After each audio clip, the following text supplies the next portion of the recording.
So do you want to kick off to say anything? Because I've got a load of stuff I want to talk about. But I wouldn't mind talking about just how we ended the Yeah, year. go for it. Yeah. So just to give you some context where the staff is essentially in terms of coming back to school this year, Yeah. where we left off in July, we had 3 inset days, and we wanted the PLCs to share what they had been doing with a view to also sharing their tutorial. So they had been given time prior to that in their meeting time to finalize their tutorials and then discuss how they wanted to share it with the rest of the staff in July. And it went very well. I remember specifically having a thought pass through my mind while one of the groups was presenting, and the thought was essentially, oh, we've got buy-in, like people are on board, people are taking this seriously, and people are doing it enthusiastically, and they're having fun while doing it. I think that comes across in some of the videos that they made, and but in person it was very dynamic, and we were able to see, okay, we've got momentum now, and there's buy-in in terms of the platform and the tutorials and receiving feedback and sharing the learning. So we ended on a really high note. That's my point. Oh, so there's no but. No, no, no, No. no. I think last year was a really important year for everybody getting their heads around not only the platform, but also just the different way of working. But as Ed said, it really did feel at the end of the year that people are ready to be up and running with this year. That's what our plan is. Wow. That we know where we're going now.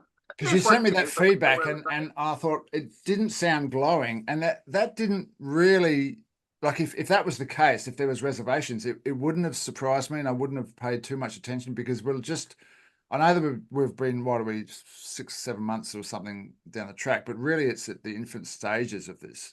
So had that been the case, I would have gone, okay, well, let's just tweak around the edges, because I've got some ideas about how we can improve this. But to have you say that straight off the bat is fantastic. I think there are some things that, like, a couple of people mentioned things about user agreements, and you've spoken about different tweaks on the platform that can facilitate ease of communication and so on.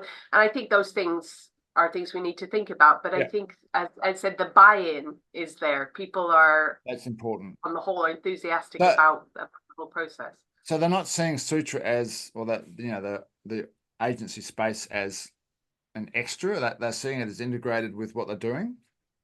I think that was what the kind of transition is. It's still in some ways a new platform, and we had this with Toddle, which we introduced about 6 years ago now. That it took a year or two for people to, oh, it's something else to do. But maybe because they'd had that experience of adopting a new platform for Toddle, it has been a quicker process. Yeah, It's not all the same group of people. We have a lot of new staff. And maybe because we use it regularly through the PLC meetings, yeah. it has just become, this is how we do it. It feels like people have got on board more quickly. One of my suggestions, and this is based on an assumption, that in the PLC meetings, it's mostly talk, right?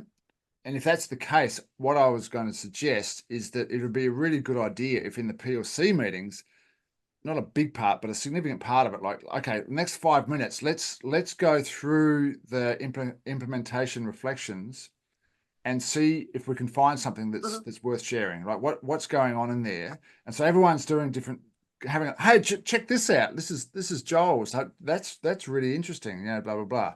And the same with the tutorials. I know we don't have many tutorials up yet, but as time goes on, I guess what I'm saying is, we don't want to expect teachers to do this in their own time and then bring it to the meetings. That's a valuable thing that can be done in meetings. So then people can go, oh, this is okay, because basically most of what we do on the agency space is done in meeting times. So that was going to be my suggestion, but I don't know, maybe you're doing that anyway. I don't know that people have spent a lot of time looking at other people's reflections or tutorials outside or in those PLC meetings, apart from perhaps when we did the reflection on them at the end of the year. But I think it is something we could build in, like you say, 5 or 10 minutes just to have Yeah. a look. It So might also get people interested that they want to go and look yeah. out in their own time. Oh, yeah. But I Yeah, think, and I think what would work as well, Richard, with that, and it's worked a few times when you've given the staff a prompt and then said, okay, now you have 15 minutes to read this article and then respond to the questions.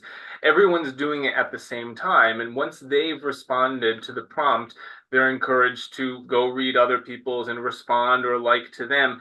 And I think even though everyone's at their own computer, there comes a point where there's a buzz and people are taking it seriously, first of all, writing their thoughts, putting them onto the computer, putting them there, responding to colleagues. So I think if that's built into a meeting as a routine, it would add a lot of value to the platform's use. Yeah. So I've got a few suggestions around all that. I think the way everyone has used from an outsider, right? I'm in the southern hemisphere, for heaven's sakes, right? And so I'm as bad as outside as you can get. But from what I can see, I'm really impressed with how it's been used so far. Mm-hmm.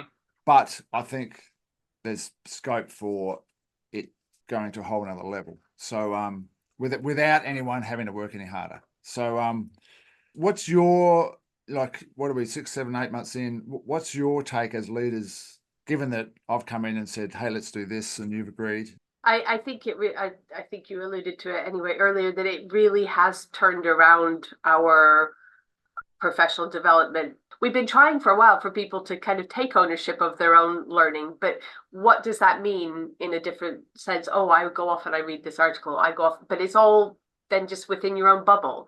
Whereas this, it's a combination of what we're trying to do with the PLCs, but Sutra has enabled the PLCs to grow much more quickly and more widely than had we been continuing to do it the other way. We would have had the same kind of end goals in mind, but this, and this is what you've said from the beginning, these tutorials are really at the heart of it, because then teachers are sharing their learning and there's true collaboration happening. And I would like, a lot of people talked about the positives being things like being able to do peer observations and wanting to continue with that next year and so on. That was always there as an option, but maybe because it's written down, maybe because there's a specific focus, it's clearer through using it, it's happened. And I feel like that's kind of opened the doors for it to happen more authentically and without saying, oh, you must set up some peer observations. I think people are now, as a school, we're developing that culture of an open door. People feel more able to go into somebody's classroom or willing to accept somebody in their classroom. How much of it is what we've done, what we would have done anyway? How much of it is your input to it? How much of it is the Sutra platform? I think it's a bit of everything, but I do think that the platform itself has been a huge kind of part of speeding it up and pushing it forwards.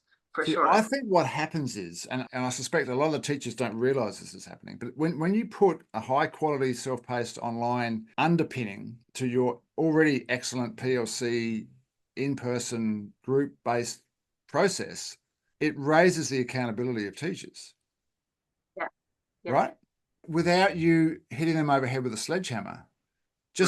And I believe that just the act of a PLC group or an individual putting together a tutorial, that is really good professional development in itself. Absolutely. Right? And that's got to help in your aim of teacher agency as well. I think the other positive thing that will come out of it is that we know that we have lots of really good things happening in classrooms that previously are in the classroom or may be shared with the 1 or 2 other teachers in the grade level, but it doesn't go any further. Whereas now, because we've started off with these PLC group tutorials, we're already seeing, and I noticed, I think it was Guilherme that had done a reflection and you commented, oh, this is nearly a tutorial. He could easily turn it into a tutorial that he himself does. We have a couple of other teachers that I've actually said, oh, this would be amazing. Can you do a tutorial for this? And I think once people are have done it a couple of times as a group, they know what they're doing, they will realize that everybody's got something that they can share. And sometimes you just assume everybody else is doing this as well and they know it, when actually that's not the case. My hope for this year is that it will encourage people to say, oh no, I can share this, I'll do this, and put it on there. And the more that goes on there, the more people will go onto the platform to see, and the more that they will implement new things. And it's just an ongoing cycle. And I don't know if you agree that I think that it's already starting to get people thinking about their own practice, reflecting on their own practice, and thinking about how they can share that. My take is, rather than saying you must implement something and you've got to share in the groups, and it happens more organically if you've got this high quality self-paced online aspect. But also the in-person thing is absolutely essential. You couldn't take that away and just have this thing online, right? It would just not work. But the problem, if that's all you're doing, this is what a lot of schools don't realize. If all you're doing is sharing your best practice verbally, you've got teachers who are not in the room at that time. It goes into the ether. So people sort of take away maybe 10, 20, 30, 40%. How do they recall that in a month's time when they want to implement? And then you've got the teacher who's tired, the teacher who's got a stressful parent meeting coming up after that session. Like, there's all these distractions. Whereas now, I would still hope that you're sharing live. They're sharing in the meetings, and someone could be just recording that and going, well, look, you can use half that video and there's half your tutorial right there. But people can go back, teachers can go back at any time when it suits them to have another look and go, oh, okay, now I'm right. Now I know what to do. So that permanent record thing cannot be understated. No, not at all. And in fact, I was speaking to Steve and Michael, who's head of senior school, and they're now interested. They've seen what we've done, and they've realized that, having the discussions and recording them on a document and sticking it on SharePoint, nobody goes and looks at that. And because Sutra, the platform, is built a bit like a social media platform, it's easier to go in and look at snippets and to see a picture of something, and it's more interesting interactively. Nobody went on to SharePoint to read a document. So even if you did the tutorials and stuck them on SharePoint, people wouldn't go in there to look at them. So that's where the platform's value is, I think.